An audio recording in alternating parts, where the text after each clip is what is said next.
You guys, they've done it. They've actually done it. They have buffed INCISUS. Oh my gosh, I am so happy. Today, we're going to go through the new March patch notes for Tacticus, and we'll get on to INCISUS's buffs in just a little bit. But let's dive in. There's a couple new characters coming. One that we kind of knew about, the Genestealer Cult, 6-shooter there. But one I didn't know about, which was the new Master of Executions for the World Eaters. So let's take a look at this, and I'll go through all the patch notes for you guys. So we begun rolling out the update. If it hasn't reached your favorite platform yet, pass the time by reading these notes. Okay, let's do that, because I have not seen the update yet on the Google Play Store for me. New campaign event, the Tyranids. Woo! I'm happy about this. It's going to be Ultramarines and Blood Angels versus the Tyranids, starting on April 3rd. Follow Lieutenant Titus and his squad of Ultramarines and Blood Angels directly into the horrors of a Tyranid invasion. This is awesome. So, as we know, Lieutenant Titus from Space Marine 2, fighting the Tyranids on Kadaku and Avarax and all the other planets in that system. The Blood Angels also dealt with the Tyranids on their home planet of Baal. So there's some blood to be had there with the Tyranids. Unlock campaign nodes and gain progress reward crates containing shards for 5 different Tyranid characters, as well as upgrades, ability badges, XP books, and all the other rewards that come with that. So that's going to be the 5 Tyranids that are in the game. We're going to have the Neurothrope, the Tyrant Guard, the Winged Prime, the Death Leaper. So look forward to that. I'm looking forward to this. I kind of skipped the Adeptus Mechanicus campaign last time it was on. So I'm definitely going to be jumping into this, especially since my Ultramarines are among my higher level characters. Says they reduce the difficulty of earlier battles on Extremis to be more similar to a late campaign battle. So that's good news there. So at the start of each campaign event, you can now choose which campaign to play. You either start the new Tyranid event, or you can continue your run for the Adeptus Mechanicus one. The choice is locked once you pick it, but in the next season you can choose whichever one you want again.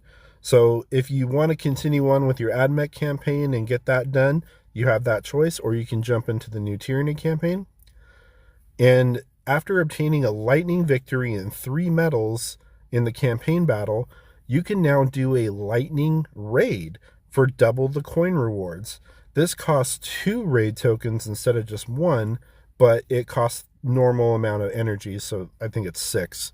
So you don't have to spend double the energy, which is great. The new Sacred Uprising event starting Easter, April 20th through April 26th. Play as Judd Laska, the Kellermorph, the new Genestealer Cult gunfighter. Really happy to see a new Genestealer Cult come into the game.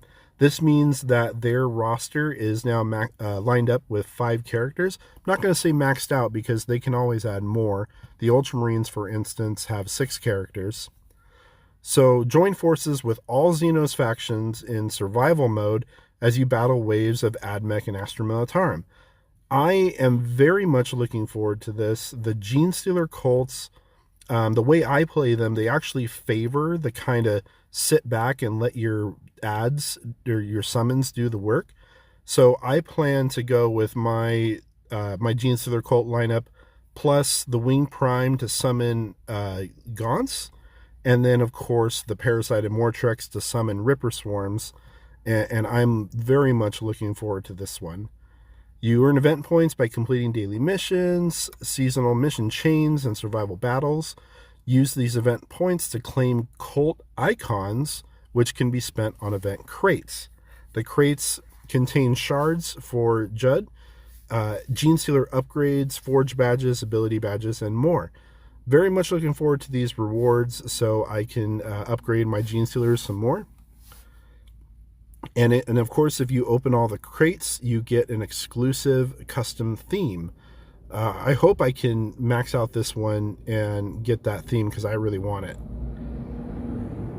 Then on top of that, Discover offers in the event calendar, there's going to be, of course, some paid bundles, but they're going to offer some free bundles as well during the Easter event.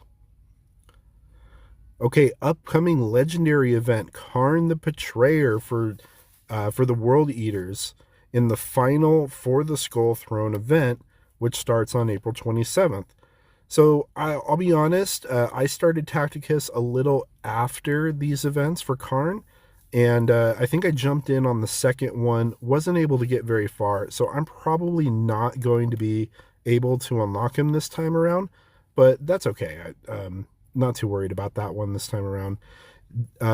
For this legendary event, you'll also be able to get Blessed Requisition Scrolls, and that'll be from April 21st to April 28th, and it'll be characters most essential for the upcoming Skull Throne event: Mogin Ra, Macer, Rivas, Calandus, Immospec, and Vindicta, of course. And then we're going to have a new Battle Pass season starting on March 30th, and this will be for Judd, the Kellamorph, the new Gene Stealer cult.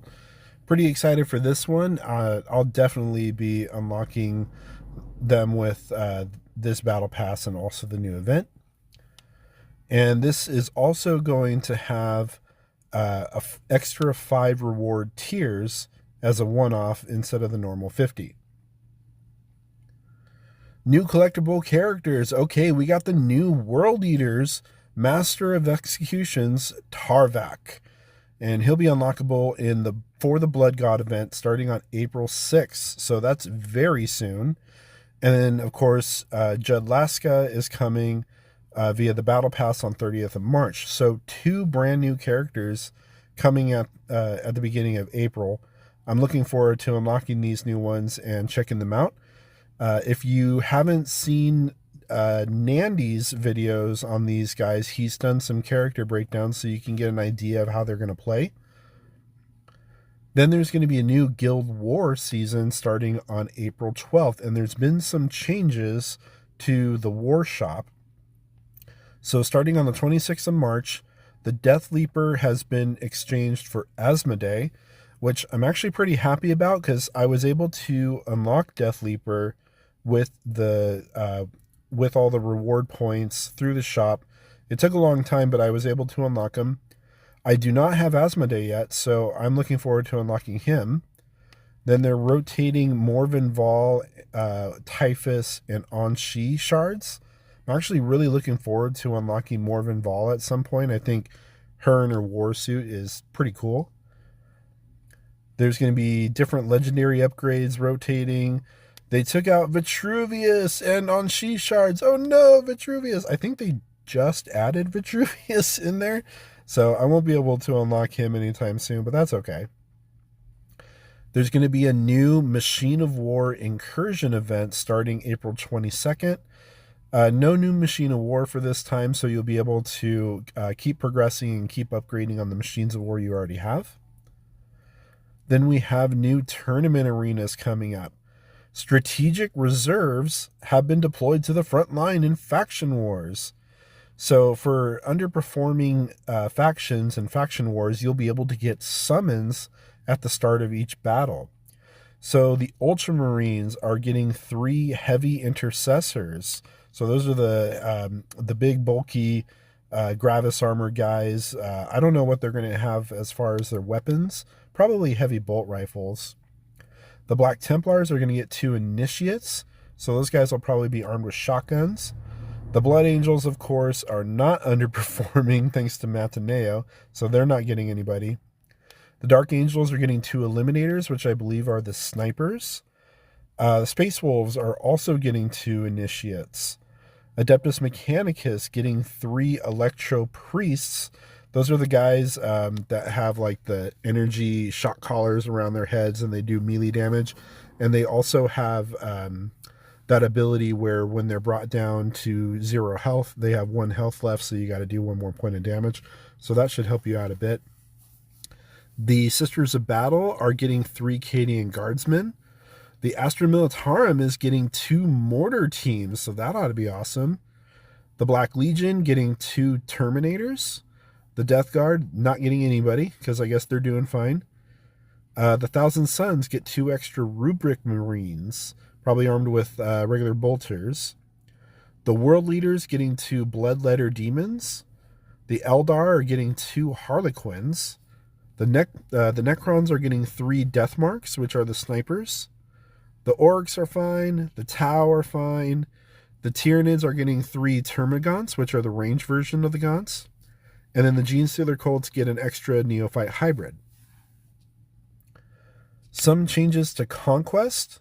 The first time an objective hex is conquered by a unit, that unit receives a shield for 1 round as if it had been collected a power-up.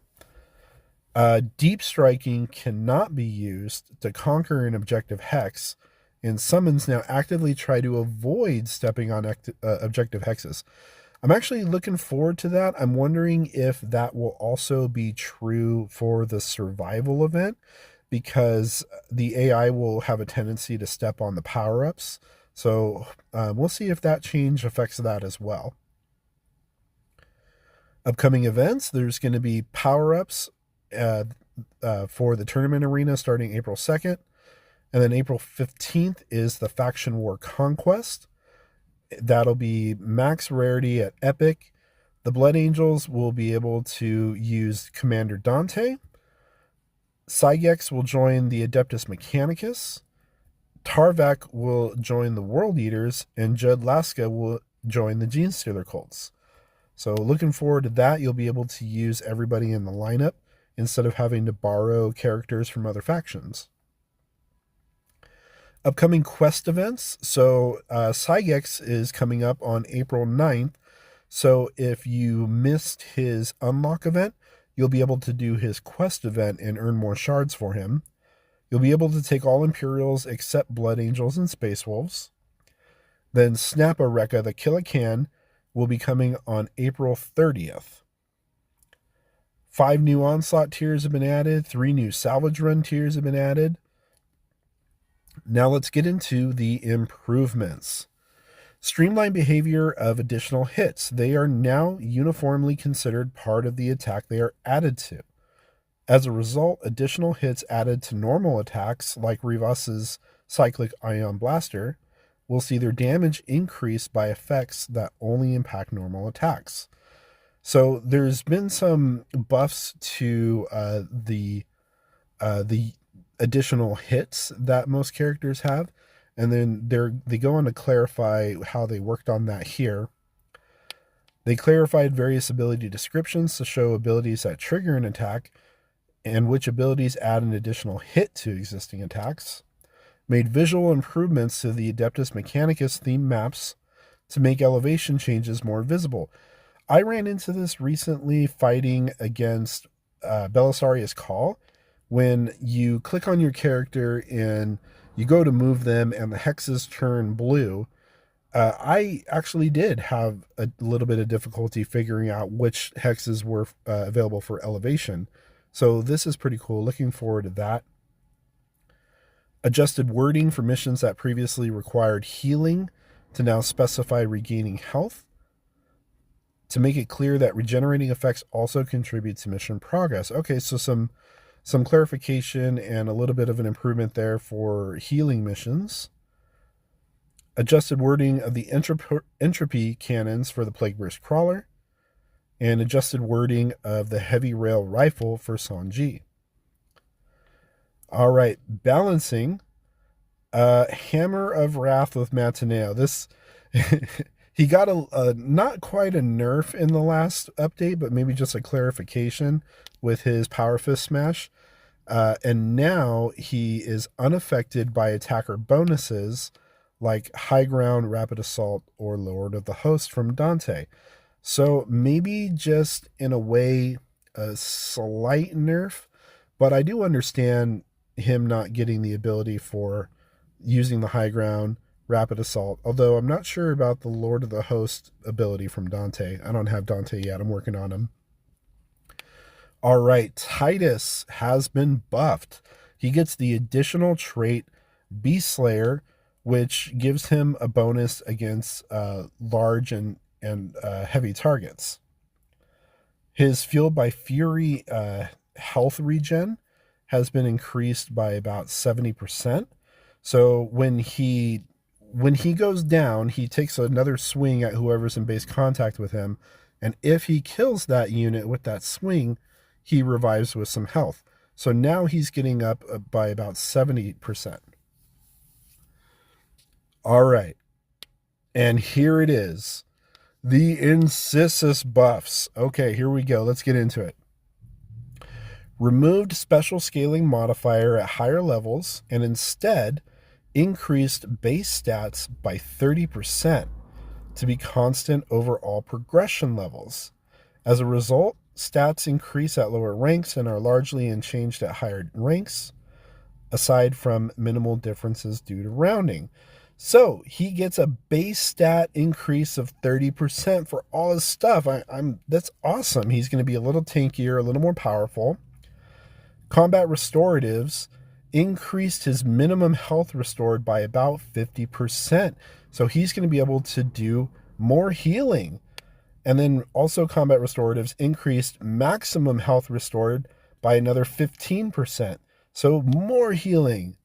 And then his Narthesium ability increased the amount of health units are revived with by 50%. And then also with the Narthesium, removed the chance to revive. Now he always revives the first adjacent friendly non-mechanical unit that is defeated but not overkilled. So INCISUS, he now heals better. He now 100% revives a friendly unit in base contact when they go down, as long as they're not overkilled, and they increase the health at which they revive. He revives characters. So all around, good buffs for INCISUS. If you watched my previous video about buffing INCISUS, the remove the chance for revive and now he always revives was actually a suggestion that I made. I don't know if Snowprint watched my video and they said, hey, maybe we can implement some of this, or if they, they probably already had these changes in mind months ago, I'm sure. But Snowprint, if you happen to watch my videos, anybody from Snowprint, thank you. This is an awesome buff. INCISUS is your first healing character that you get. He's very essential for your Ultramarine lineup. He's also going to be essential for the new campaign. So I'm very, very happy with this buff. This excites me more than the two characters being added. So I'm pretty happy with that. We got some bug fixes. Rites of Battle by Calgar, not applying to attacks triggered from Final Vengeance trait of affected units. So this affects Titus a little bit. He will now gain the ability with Rites of Battle from Calgar when he uses his Final Vengeance. Fix various bugs where additional hits added to attacks dealt less damage than they should. So when you get additional hits for your attacks, they should now deal the same damage across the board. Apparently they were dealing less damage. Fixed overwhelming wrath with Ascor not being affected by attacker modifiers. Fix the character unlock sequence, sometimes not playing correctly once enough shards to unlock the character are collected. So I'm wondering if this is for the AdMech campaign and the upcoming Tyranid campaign. There's been a glitch where you farm the shards and you get the shards and you have, however many shards you're supposed to have to unlock the character, but the character doesn't unlock, and apparently restarting the game fixes that.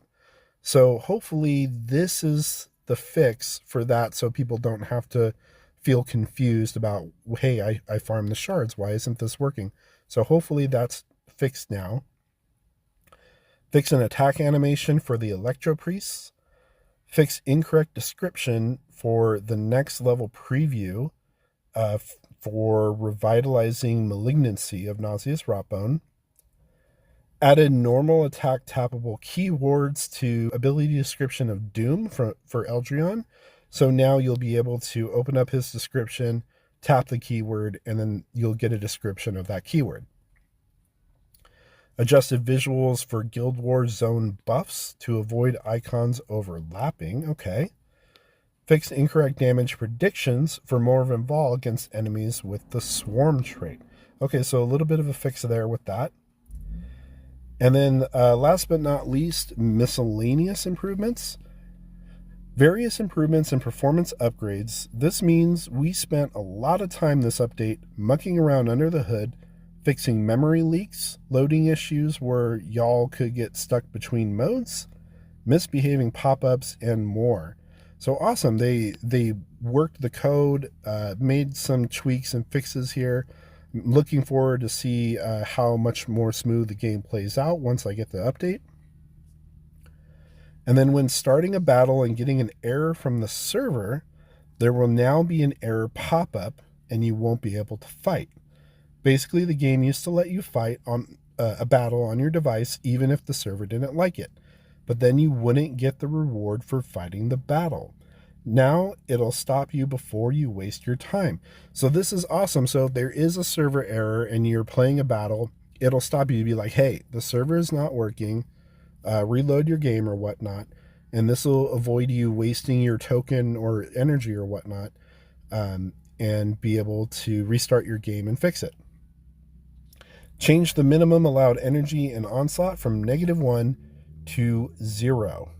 I'm not entirely sure what that's about, but hey, they fixed it.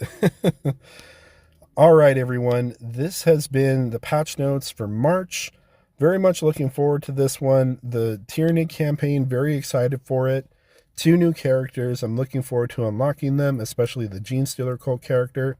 And of course, INCISUS has been buffed. All right, Warhammer fans, thank you so much for joining me on this one. Take care, and I'll see you in the next one.